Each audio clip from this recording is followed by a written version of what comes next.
and more range from afar, and it makes it even harder then for the likes of an Akali and a Jarvan to set up and flank, or they will just get whittled down. Let's load ourselves then in to the Rift for the second time tonight, as Mammoth are still searching for their first victory, and KNG are hoping to secure all 3 points tonight. Looking to secure 3 points, something that KNG have yet to do, but would very much value. We load onto the Rift. Pretty standard level 1s across the board here. You can see the fan being employed by both teams here as Invictus maybe looking to link up with Kurak and get an early ward down.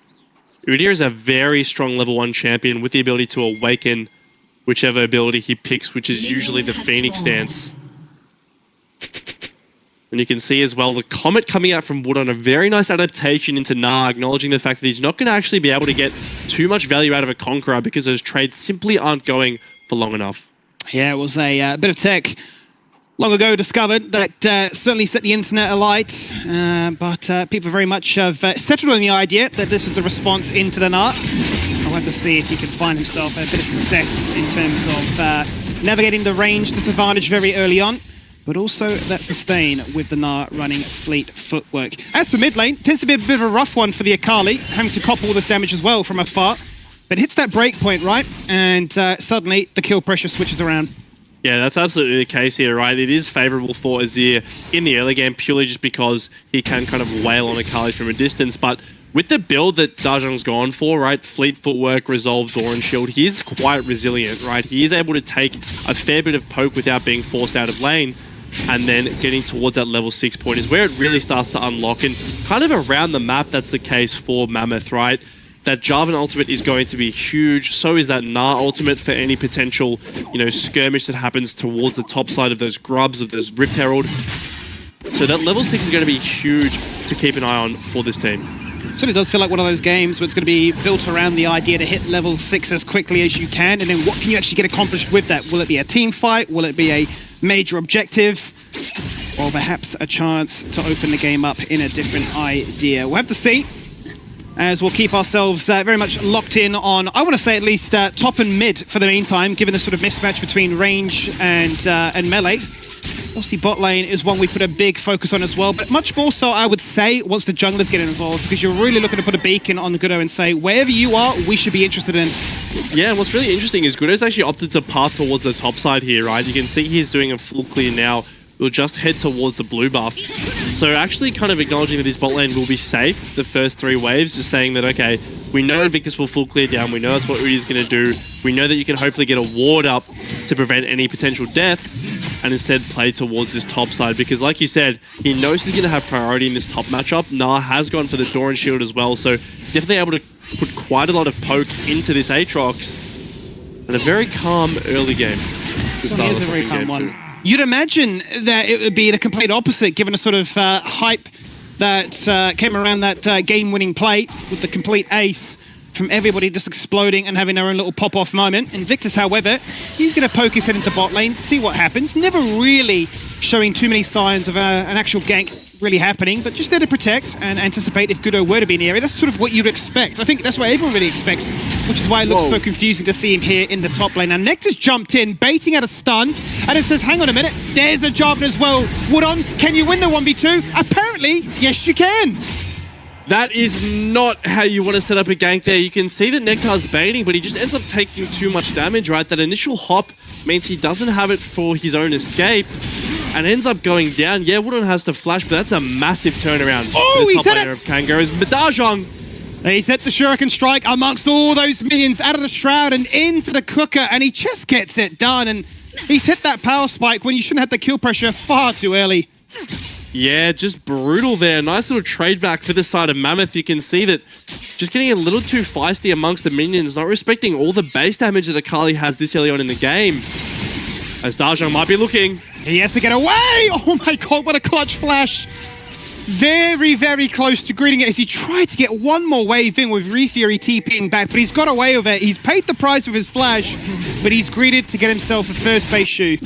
Yeah, he wanted revenge there. You could see it in Refury's eyes, but unfortunately won't be able to get it. And now Dajong gets the TP in with a purchase advantage and with a health advantage too. So a very nice spot for the mid laner of Mammoth to be in, as you can see.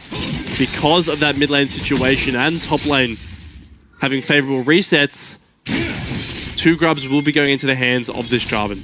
Certainly will be. Invictus can take apart one, but even with the vision revealing that Gudo was there and lurking around, looking to try and put up a bit of a fight, we'll just concede and say it's not worth it. I'm not wasting time. I'd much rather fall clear and outpace you, because we certainly know that an Udyr will do that into pretty much most matchups. The pressure then is on Gudo to say, well, if you deny this, what can you get done afterwards? Level 6 now, starting to come into effect. Found, first of all, in the mid lane. And as we say, that there's the Emperor's Divide, but look at the amount of mobility. And Akali has to say, you think you've got me? Think again. Yeah, Dajong forced to use his own ultimate here. We'll use the R2 there as well to create a little bit of space. But a nice little trade there from ReFury, right? Trading ultimates at this stage in the game, you'd have to feel decently happy about, because it is so much of the kill threat that Akali has on you in that early game, right? Anytime you can trade those, you kind of buy yourself a minute and 30 seconds of safety, but the priority that Kanga's bot lane do have will enable them to get up and get this first dragon. Ults or not, flash or not, they don't seem to care. They're going to keep going at it. He's flashed away the last second and then jumped across the wall, but Dajong's got nothing left. He was very much dead as air, if not for that flash being available. And for all the anticipation around this bot lane being the place to look at, I tell you what, mid lane's been delivering. ReFury is playing with fire this game. A game of inches there. If he flashes even half a second later, he'll end up taking that Akali Q. But you can see he's definitely watching the Akali energy, counting how long it is until she's able to use another Q, and uses his flash at the right time. But you're absolutely right. If that flash hadn't been forced earlier, that would have just been another kill to Dajong. So already very explosive, and Akali is really the person that you do want to be getting fed if you're Mammoth this game. You really do. You want to make sure that the Akali can hit that sort of critical mass where one-shots are a real possibility.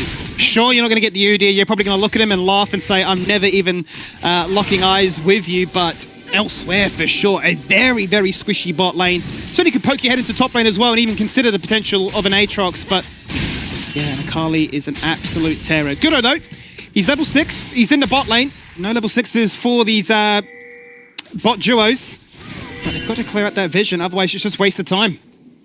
Yeah, he loves his little bot plays, Gudo. He just stands in this bush forever, really. You can see that his top camps are respawning, but not for a while, so he does have a little bit of downtime in which he can do this. And because he's been here for so long, you'd assume Kanga might have felt that the bot lane based. Here he goes. Yeah, they might have thought he gone for the base, but Rila is realizing I'm going to split from my team. There's the Cataclysm. It's a bit of a game of chicken there. Who would pop their ability first? Ultimately, Gudo caves in, and it's a simple flash, really, for Rila afterwards.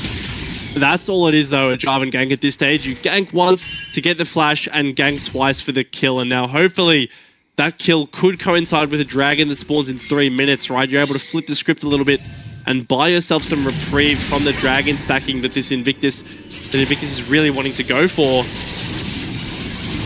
But Gudo does have to commit his own flash, right? That is the cost, and he is down 20 CS, so kind of similar to game 1. Anytime he goes for a play, anytime he has any downtime whatsoever, it is going to be punished by Invictus, who is just steamrolling the CS as this Udyr. It certainly is. In many cases, actually doing better than some of the laners this game, right? And I feel like it's a weird circumstance to be in when you can not necessarily AFK clear, but basically say, I can go unchecked and do all this, and say that your champion cannot function in the same fashion of mine. So you are very much feast or famine based on the ganks working out. If they don't, well, I just get to continue winning, get to continue denying more of what you can achieve, and your laners then have to try and make up for that mistake.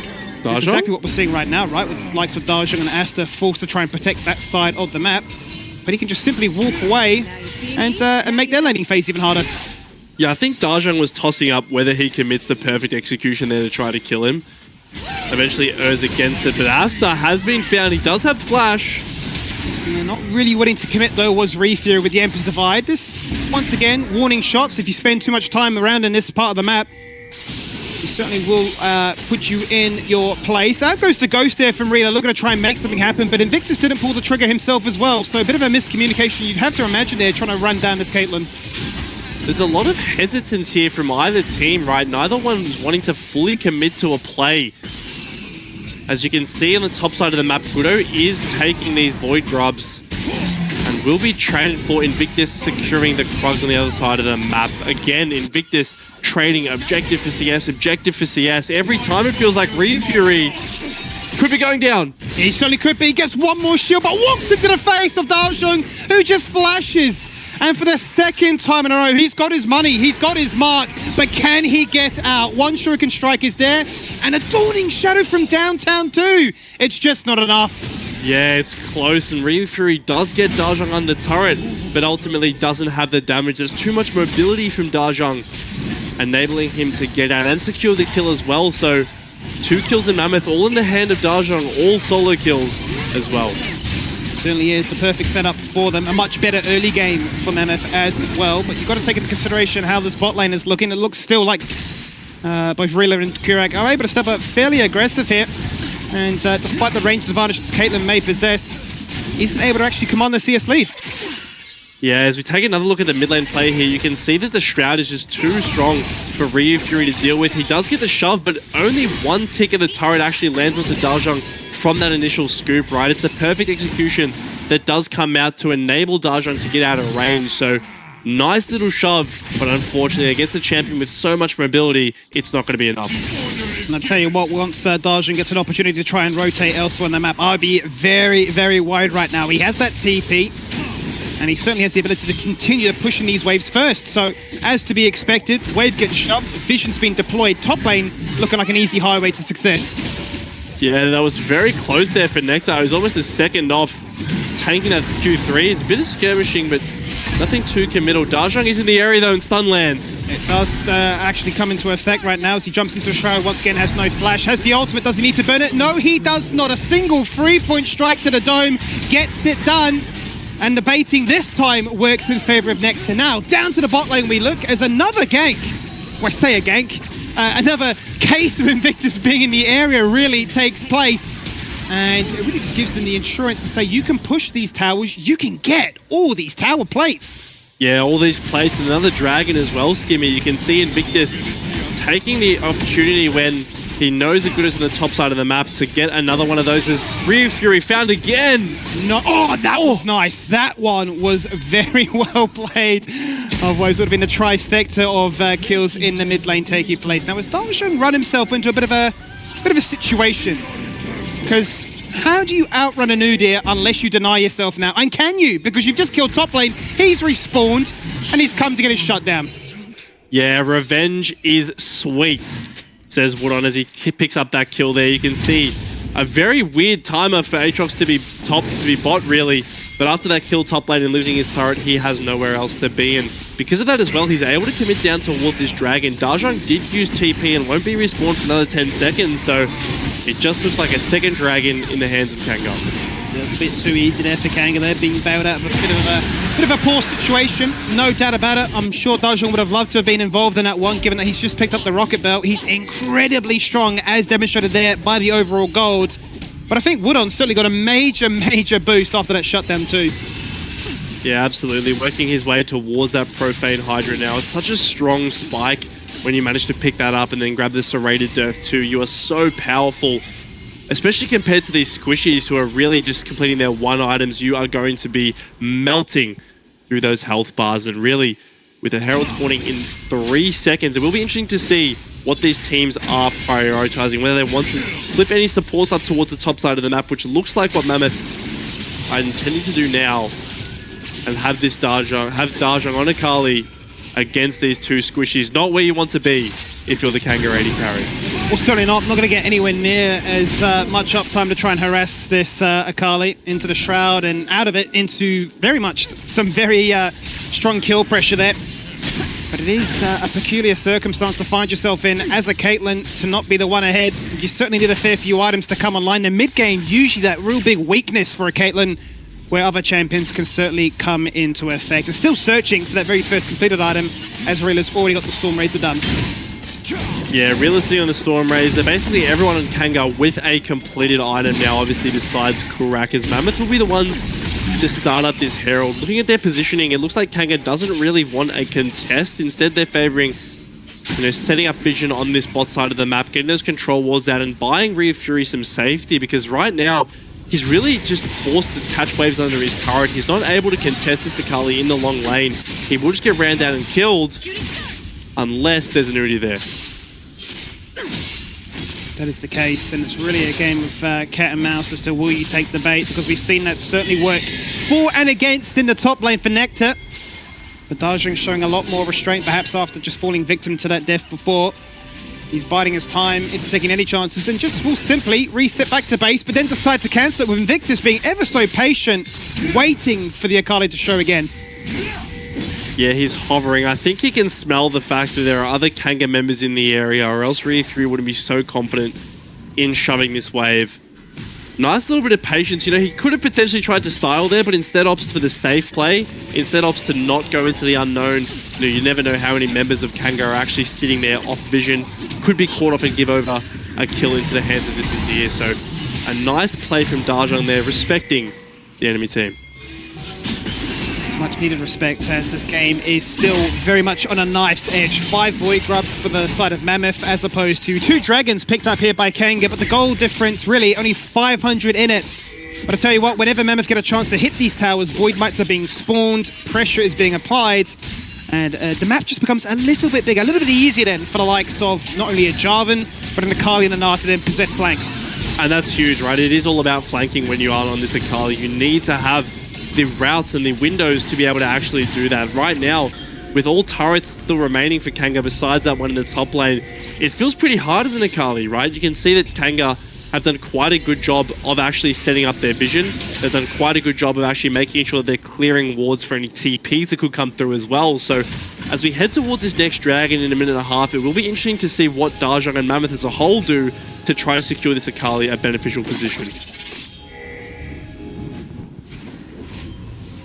Patiently looking around the map to see if anybody decides to step up is Dajong, as he continues to sit pretty in the bot lane here.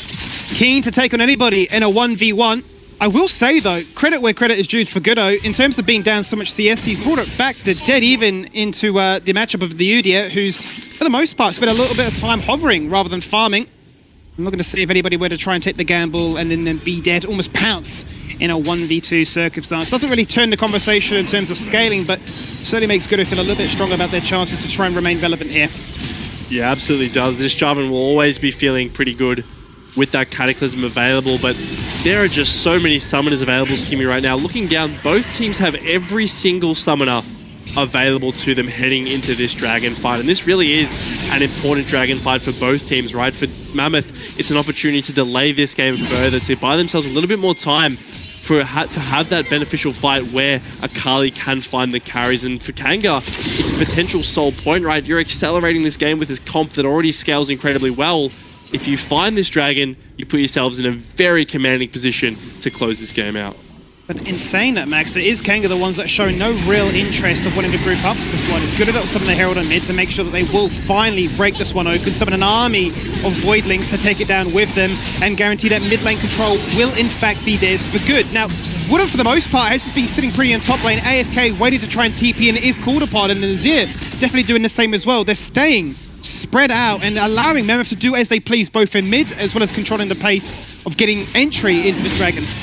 Yeah, this feels like an interesting trade from Kanga here. I'm not sure why they feel like they can't fight. Their items is feeling pretty good.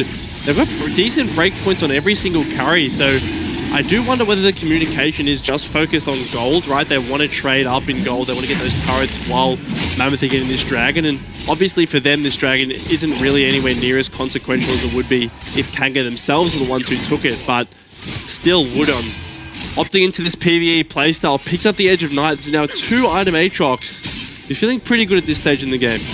They will not be feeling too good right now as Re3. I say an absolute lie. He shuffles one way, Goodo goes the other, and it's just a bit of a thumbs up. How do you do? Thanks for your tower. Yeah, Re3's been really good at navigating these situations this game, right? Had some pretty clutch shuffles. He had the earlier one to dodge the Akali ult, and now this one to get out of dodge as well. But Kanga as a whole are doing a better job of moving members to him, right? Making sure that he's not, as Asta is almost caught there. Very dangerous situation. But you can see that Kanga are more willing to move members around as a whole now. It's no longer this Azir by himself trying to catch a wave and trying to push a turret. He now has the whole team to back him up. So nice movement, particularly of Wudon, who is really your strongest member at this stage, to get even further ahead. And it's been so interesting for me, the sort of the approach that KNG have taken to this entire series, that we should really focus on macro and side lanes, whether or not they've identified a very conscious decision that Mammoth haven't been the strongest when it's come to attending to these lanes, that they are very much akin to grouping up as 5 and all-inning on anything they see within their vision line, and that they can just win the game by ignoring and pushing lanes, because that has been a successful strategy. Certainly at times it's been a bit of a risk and a gamble, but more often than not it is paid out and worked out in their favor, as we see 2 top laners chuck out a few spells, Nectar burning the ultimate. Nothing's really coming of it, as they're very much landlocked to pick up that CS. As for the rest of the team, though, very much interested in looking at this red buff and the potential stealaways. Invictus steps up. Or the blast cone. Massive blast cone, which forces Asta to flash the safety. But Wooden says, I'll take that one. Gets knocked back by the ability. Moonlight Vigil completely airballing, but the Dawning Shadow comes across as well. There's some shield. There's some damage as Darshan goes in and nearly lights out onto the Aatrox. Gudo limping away at the bottom of your screen. Darshan, he's already hit that perfect execution, but can he now perfectly disengage as Reela flashes on his head with the chakrams and gets him done with old mate Baron on his head. There is the flash, or rather there's the cataclysm, and it's actually Gudo flashing away because he doesn't have the damage. It's scrappy, it's messy, it's chaotic, but it's still looking like a KNG W. Yeah, at the end of the day, it will be a KNG W as they're chasing onto Nectar here. He does have a lot of mobility as this Mini-Gnar, and looks like he'll be able to get out. But Skinny, that all started as a fight over a red buff. It ends up with 4 members going down on the side of Mammoth. It was an initial nice take on the blast cone, but after that, it kind of just evolved into mini skirmish after mini skirmish, and KNG across the board just outplayed them. Not a single flash left up and available, and for the fight that you were expecting it to take place around being the dragon, it wasn't. It's here instead. Just the red buff, and you can see the initial blast cone is really nice, puts Asta really out of position into Woodon's waning arms, but it's the Ultra Mega Inferno kick that is the difference maker here, right? It separates Woodon, makes him not able to actually get that reset on the World Ender, and he gets baited. He sees those low HP bars, wants to get that reset on his ult timer, but simply won't find it. And then after that, you can see Rhea Fury has a very nice position onto the rest of the members of Mammoth, who are incredibly low, and Reela, full HP, red, white, don't fight. Clearly Gudo didn't get the memo because he jumps in and it leaves Asta all alone. In isolation, you're thinking that's a great play. You've taken down and punished the flashless Aphelios. He doesn't have enough damage. Yes, you're a Jarvan. Yes, you're strong, but it's that initial punch of your passive in the Thunder Sky. But after that, you're really left out of juice. And ultimately, KNG thinking, okay, pretty dicey fight. We take that. We're happy about the fact that we can deny Darshan from really breaking up in that game, because that certainly could have been a situation where the Akali really steals the spotlight. Yeah, it absolutely could have been, but I think KNG did a nice job of kind of draw the battle lines during the middle of that fight, right? Still enabling their carries to hit. Rhea Fury was trapped in a very precarious spot between what looked like 4 Caitlyn traps. Anywhere he stepped, he would have been headshot, but uses a very nice flash to kind of separate himself, create distance, while still be able to hit on towards Gudo. So a nice little play there from KNG, who now they're 1k ahead, but it's the control that matters. It's this control around Baron, and right now, it's pretty even. Certainly is pretty even. That has really been the main statement of this entire second game. Very different to how it played out in game 1, right? And despite it having its topsy-turvy sort of state in game 1, you always felt like KNG had an ability from the very get-go to try and close this one out. In this one, though, I'm still left guessing who takes this one out, because it just feels like there's a Baron dance or a Dragon dance waiting to bait at that big 5k divide. I mean, speaking of a Dragon dance, there is another Chemtech drag spawning in 1 minute, and this time it looks like Mammoth are wanting to contest, and KNG are very happy to meet them there as well. Here goes Gudo, no flash on Reela. No flash, that means it's just a little bit too easy there for Mammoth to punish it. This is what their comp is built to do. Run you down, break you down, and have no real way of escaping. Darshan underneath the turret. He's trying to kill Anudia. He didn't get that moment from game 1. What are you doing? You've got the shutdown. You have, and you've drawn their attention. And I guess in the overall grand scheme of things here, Max, at least your team were there to pick up the Drake. I mean, that's actually beautiful from Darshan, right? It looks terrible if he doesn't get the kill onto Invictus, but luckily he manages to find that, landing a Shuriken flip somehow through all of that chaos. But ultimately, that's a trade you're very happy with as Mammoth, right? Like you said, they're able to pick up the Dragon in the time that Darshan is off making that play, and they get the kill onto Reela too. That's big, and that shows how hard it is to play as this Aphelios into a Jarvan. You can see, the second they find him, they're going to pull that trigger. You know that but unfortunately, he shows on vision here, and Gudo, no hesitation whatsoever, jumps on him, takes him down. Certainly does, and Darjan just sees, well, this is the first target in sight, I'll just pursue this one at all costs. Ultimately, you would have loved to see them go for the squishier members, but you can't really doubt them for saying, I'm incredibly strong. I'm pretty sure I can even kill a tank Udyr at this point. Yeah, he can. I think Invictus got a little bit overconfident there as well, running back in to, you know, try to get that extra hit on towards Darjang. I think if he just runs away, he will be fine. But ultimately, at the end of the day, it is a very even game. It is only 300 gold separating the team. Dragon's tied, kills are tied, turrets won in the favor of Mammoth. But overall, this is all going to come down to execution. How are these teams playing around Baron and Mammoth? Right now, you can see that the vision they have around the Baron is very intense. They've got control wards in the pit. They've got control wards in the tri-brush. There's really no way for Kanga to get in there without Mammoth knowing. Certainly is. Very, very difficult for them to try and make that one happen. As we quickly checking with the overall goal, top 3 would be slightly expected. I think the biggest one and the quietest achiever would be Nectar on this night to find himself with the second most amount, nearly the most amount of gold in this game. He's got a bounty in his head. He's been farming up an absolute treat. I will say, though, about the itemization, one thing that's caught me off a little bit guard here is the rushing of LDR's second for Duck, right? Usually seeing a rapid fire cannon coming out to try and tide you over into that mid game, but once that armor shred, well, I don't really see too much armor being purchased. Yeah, I think the thing that he's thinking is this Udyr never dies if I go RFC, right? I think he's just too low damage. Yes, RFC is really nice to have against the squishies, which enables you to kind of land those long-range headshots, but range isn't really a problem this game, right? He already has that Milio W to empower. He's already incredible range, so instead he just needs a bit more power, a bit more punch to be able to get through the health bar of this Udyr, who is really going to be hard to take down. You saw how long it took Darjang, basically a full combo, 4 rotations of Qs and 2 rotations of Es to actually kill him. So in a team fight, that'll be even harder with all his members to support him. So Caitlyn instead opting to try to just brute force through this Udyr. Let's see then if that is the right call. Because it's 27 minutes into this game right now. The Baron continues to taunt and tease both sides as to who decides to entertain the idea of setting up and starting up that objective. Vision line once again being drawn by either side as to, okay, what's being cleared, what do we want to know, and who do we want to try and pick apart as a result, as lanes are being forgoed for the moment. It's all about taking these jungle camps, all about eking out any kind of advantage through some gold lead that you can find. As Gudo takes battle with his enemy jungler, but look at the headshot damage onto Kurek, instantly getting dropped down. At 75%, the flashes just come back up, but they're instantly burnt again.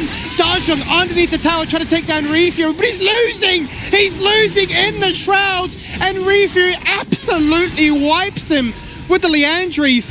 And if Darjang's not there, I just don't know if Mammoth have enough fight.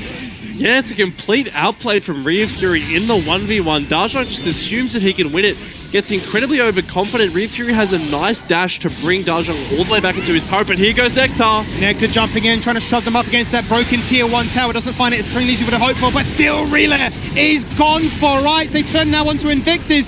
The tank Udyr finally Mage's full. Kill secured by Gudo. No smite. And maybe, despite everything, Mammoth can win and now finally go towards Baron.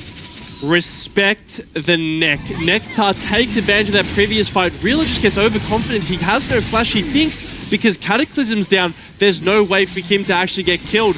But there is, and it's Nectar using the double hop into a flash ultimate that is taking him down. And now, eyes are on the Baron. It's half HP, but Refury and Rudon are here. Double TP in from double top liners as they look to try and contest this one. It's going to be a 3v4, but it's a smite advantage for Gudo as they go for this one.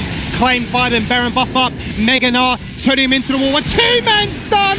It's just a little bit too easy. Yes, Kanga finds 2 in the process of things, and of course Woodon is incredibly strong, but can he 1v3? Well, he's taking down 2 now, and he's looking to try and find a few more. Rooted in place by the trap, flashing out of that one, but destroyed by the ultimate.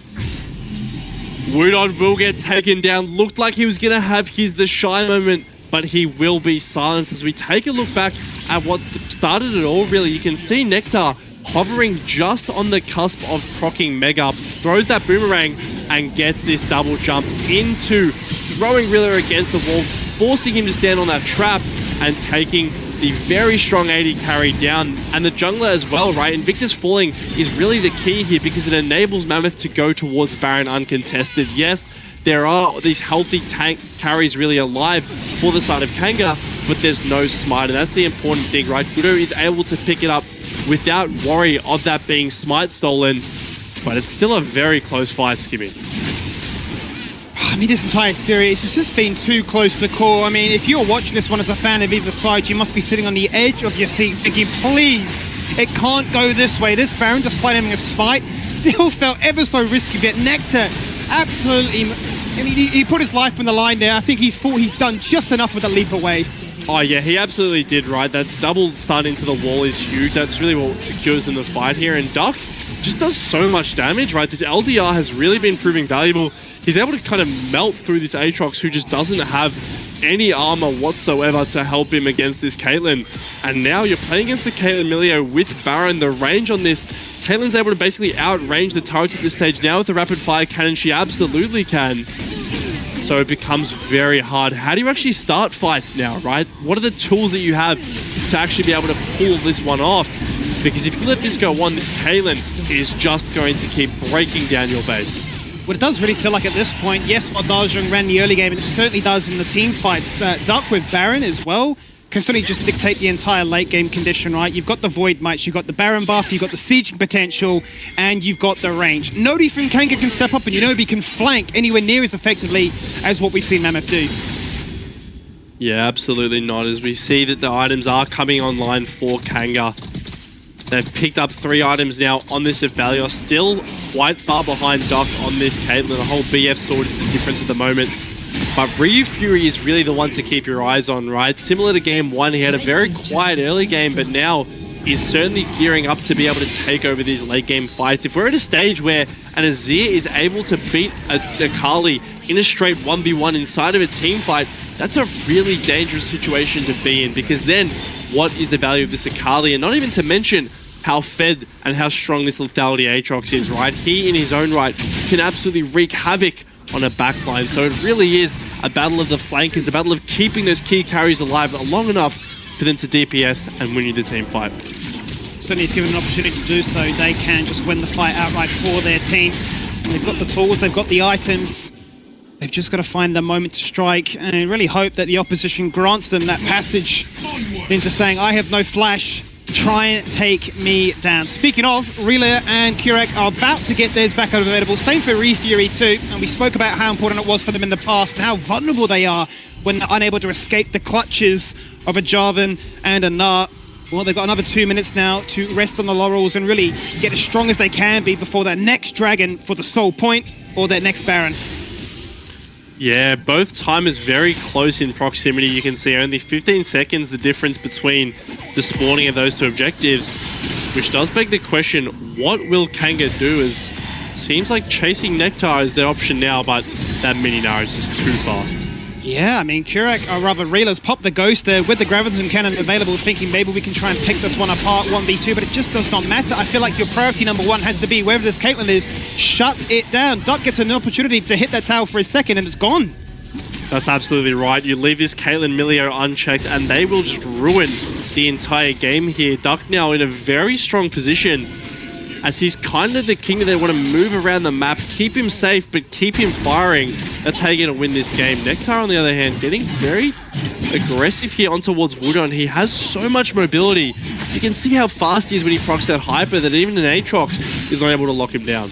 Oh, yeah, absolutely. I mean, he's got the damage, he's got the mobility, but he doesn't have the lifesteal that Wudon certainly has in response. So it's all about, can he navigate that one nicely and keep ultimate uptime on this Gnar, or will he get spaced out? Because he's max level now, 18 is there.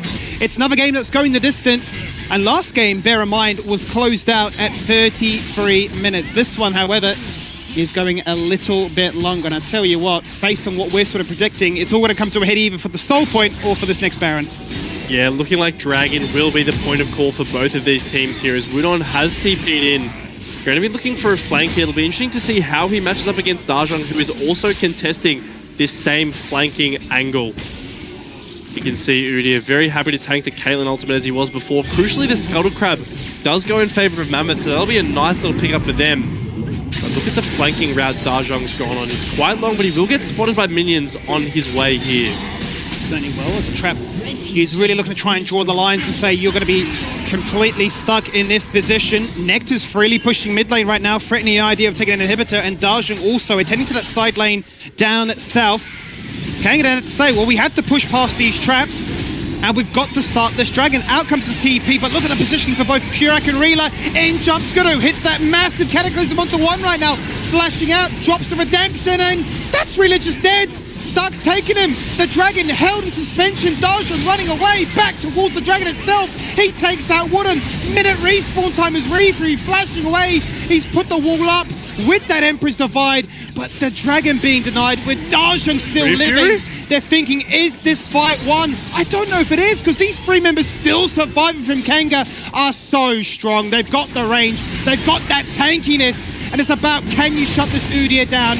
He is a late game terror who might simply max 1v3. Sen has taken down Nemilio, and Invictus is saying, if you TP in, you're an absolute madman. Knocked up against the wall, boulder to the head, and Refury's finally dead. Dajong, however, though, might also be in a similar predicament, and eventually falls down too.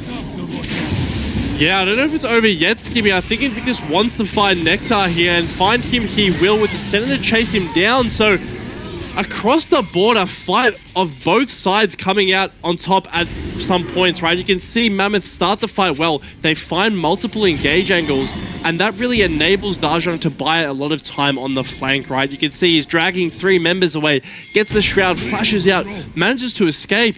But after that, the DPS still remains for Kanga. Yes, you kill Rila, but you've forgotten about this center.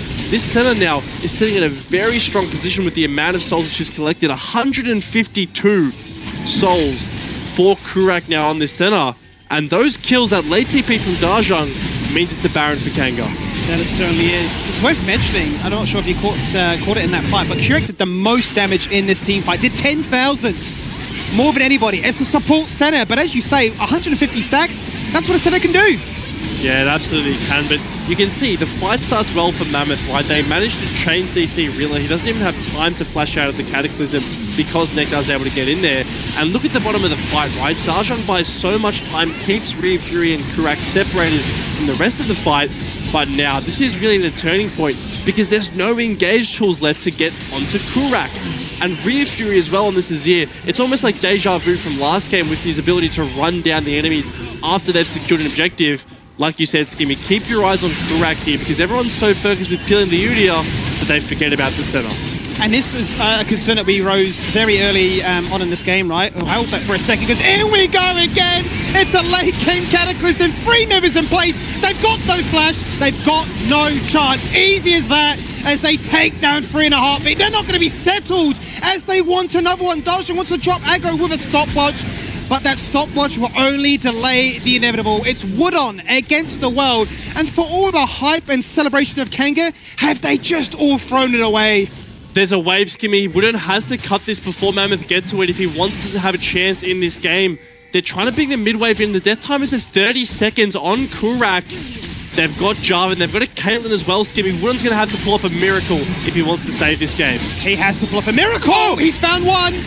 Is the montage music playing, or am I getting overexcited? There is the ace. It started, it came to an end as quickly as it began, with the Void Mites, with nobody in base defense.